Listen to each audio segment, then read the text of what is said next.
अंधेरा भी हो रहा था और अब हमें यहाँ से निकलना था क्योंकि ठंड भी बढ़ रही थी। रात को यहाँ टेम्परेचर बहुत गिर जाता है और मुझे इतनी ठंड झेलने की आदत नहीं, और ठंड की वजह से मुझे जुकाम भी हो गया था और मेरी हालत भी ख़राब हो रही थी। तो इसलिए मैंने ज़्यादा घूमना प्रीफर नहीं किया और मैं वापस आ गया। यहाँ के सारे शॉप्स बहुत जल्दी बंद हो जाते हैं ठंड बढ़ने की वजह से।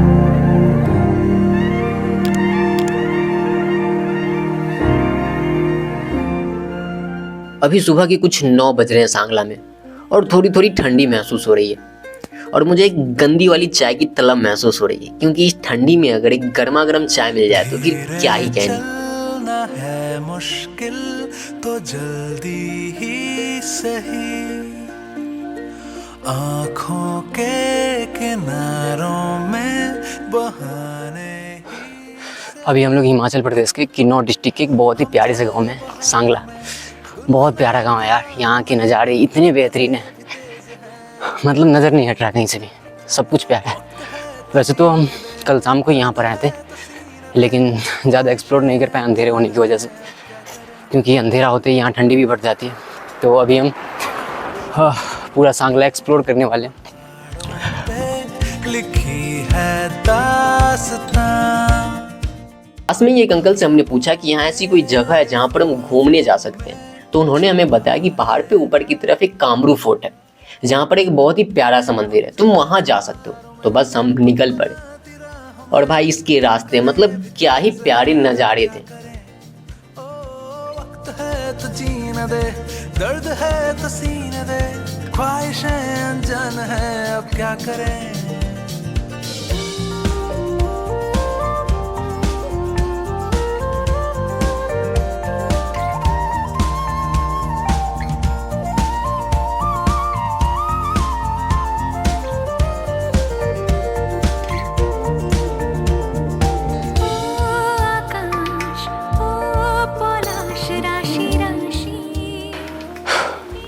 थकान बहुत हो रही है, ज़्यादा लंबा रास्ता नहीं है, 1 किलोमीटर का ही है, लेकिन चढ़ाई लगातार ऊपर की तरफ है। वैसे इस ट्रैक की मुझे सबसे प्यारी बात मुझे ये लग रही थी कि यहाँ पर ना ही कोई भीड़ भाड़ थी, ना ही कोई गाड़ियों की आवाज़। मैं बस अकेले ही चले जा रहा था, बस मैं और ये पहाड़, मैं अकेले ही नेचर के मज़े ले रहा था। और भाई साहब ये प्यारी बकरी जिसको मैं बार बार अपने फ़ोन में कैप्चर करने की कोशिश कर रहा था और बार बार ये भाग रही थी।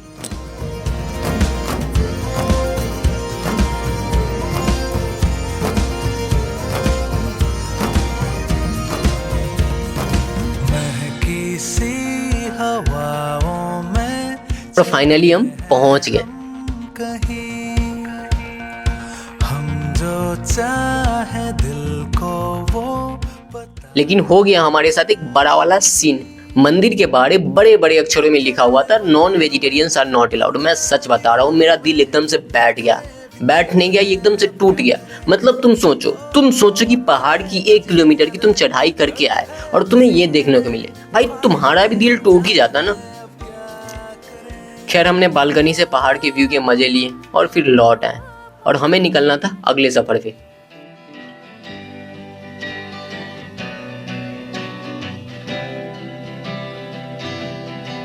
जिसके लिए सांगला से एक ही बस निकलती है, वो भी 12 बजे। तो हमने भी जल्दी जल्दी में सारा सामान पैक किया और निकल गए अपने अगले सफर के लिए। देखो, नई जगह जानी हो और एक्साइटमेंट ना हो ये थोड़े ही पॉसिबल है, लेकिन छितकुल के रास्ते ये इतने खतरनाक कि वो मुझे बार बार शांत करते रहते हैं। मतलब रास्ते ऐसे कि बस की भी चीख निकल जाए और वो भी बोल पड़े कि भैया हमसे तो ना हो पाएगा। वैसे हर खतरनाक रास्ते की मंजिल बड़ी खूबसूरत होती है, लेकिन इससे पहले कि हम छितकुल पहुंचे, मैं चाहता हूं कि आप एक चीज़ मेरे साथ इमेजिन करो कि आप एक लंबे बस सफ़र पे हो और आप एक लंबी रास्ता कवर करने के बाद आप बस से बाहर उतरते हो और आपको कुछ ऐसा देखने को मिलता है। How do you feel? अभी मैं किन्नौर डिस्ट्रिक्ट के एक बहुत ही प्यारे से गाँव छितकुल में हूँ और जो मैं अभी देख रहा हूँ, पहले मैं तुम्हें दिखाता हूँ।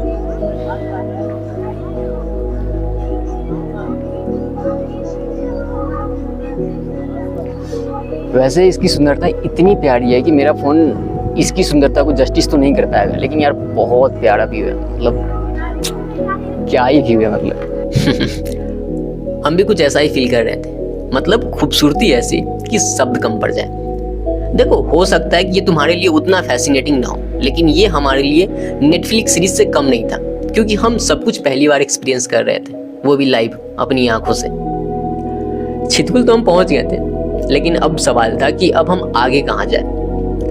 पूछने पे एक आंटी ने हमें बताया कि पहाड़ के नीचे से एक नदी बहती है, तुम वहां जा सकते हो। साथ में उन्होंने हमें यह भी बताया कि नदी के किनारे तुम्हें छोटे छोटे बर्फ दिख जाएंगे, और ये सब चीजें एनफ थी हमें एक्साइट करने के लिए कि हम वहां जाएं।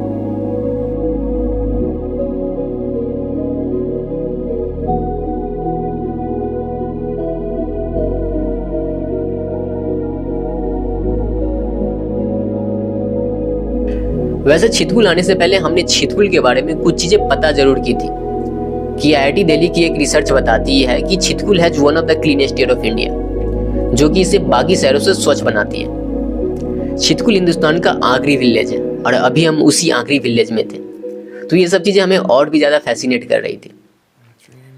यहाँ के बारे में इतना तो हमें पता था कि हमें यहाँ बड़े बड़े पहाड़ देखने को मिलेंगे, नदियाँ मिलेंगी, इतनी खूबसूरत नज़ारे मिलेंगे, बट एक चीज़ जो मुझे सबसे ज़्यादा अट्रैक्ट कर रही थी वो थी यहाँ की शांति।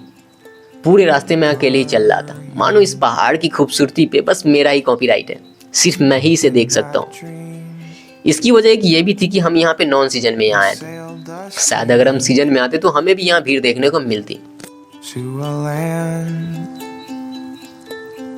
We loved. What a wonderful scene. There was such a nice breeze. All the memories were free, and the birds they were singing for us. River पहुंचने के बाद मेरा मन हुआ कि मैं पानी के अंदर जाऊं, लेकिन पानी इतनी ठंडी थी कि मैं हिम्मत नहीं जुटा पाया, तो मैं बस पत्थरों पर बैठकर नदी की खूबसूरती को निहारता रहा। और सच बता रहा हूँ, ये एहसास भी बहुत प्यारा था। And no need to rush. No need to rush.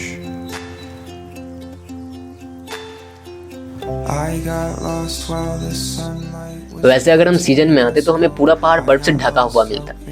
अभी भी थोड़े बहुत बर्फ दिख रहे थे वैसे। I got lost when you walked with my hand in your hand.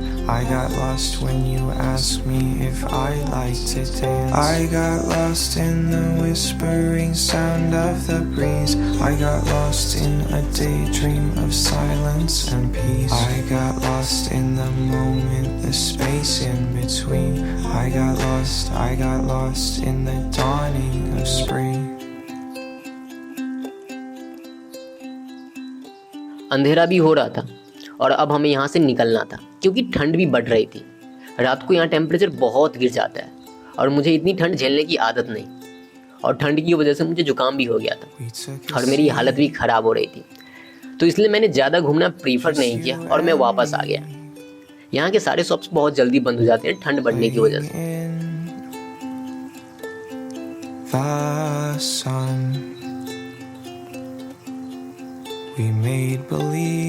अगली सुबह मैं देर से उठता हूँ और एक बार फिर से मेरी सुबह की शुरुआत एक गर्म चाय से होती है।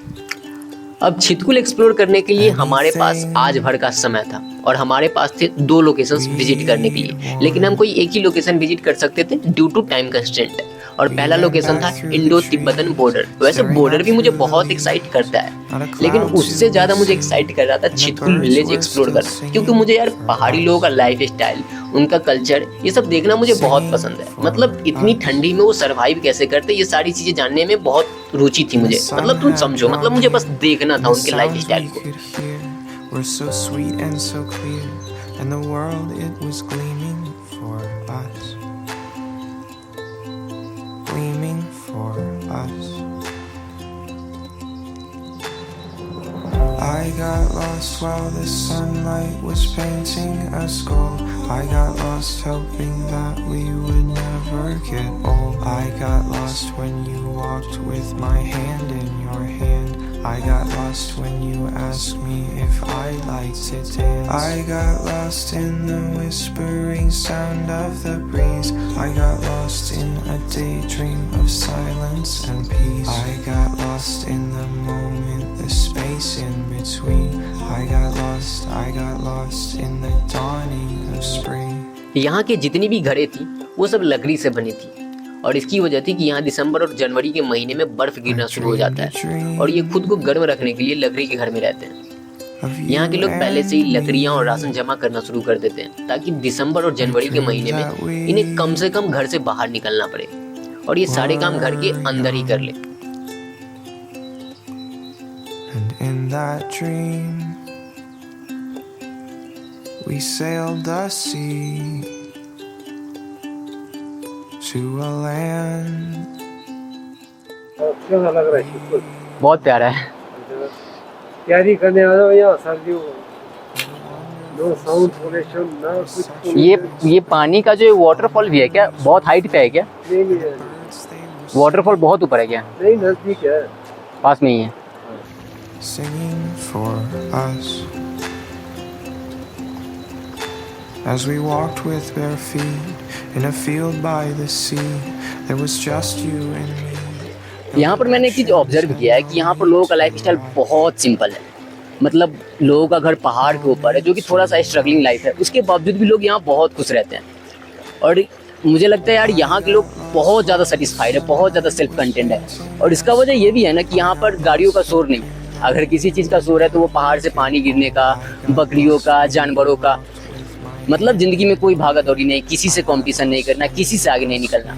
लोग खुद कमाते हैं, खुद खाते हैं और खुद में बहुत संतुष्ट रहते हैं। यहाँ के लोगों की लाइफ स्टाइल से मैंने एक चीज़ तो सीखी है कि लाइफ में ठहराव का कितना बड़ा इम्पोर्टेंस है। शहरों में लाइफ बहुत तेज़ी में निकलती है, हम हमेशा किसी न किसी कंपटीशन का हिस्सा होते हैं और हम सारी ज़िंदगी स्ट्रगल कर रहे होते हैं उस कंपटीशन को जीतने के लिए। और हमें लगता है कि अगर हम कंपटीशन को जीत जाएंगे वही हमें असली खुशी देगा, लेकिन ऐसा कभी होता नहीं है। एक कंपटीशन ख़त्म होता है और हम दूसरे कंपटीशन का हिस्सा बन जाते हैं, और ये नेवर एंडिंग प्रोसेस एक्चुअली में कभी ख़त्म होता ही नहीं है।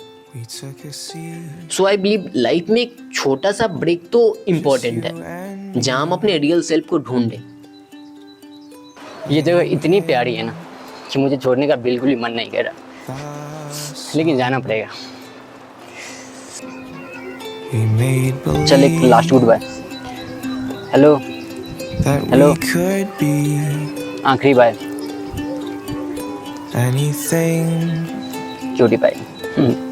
We'd want.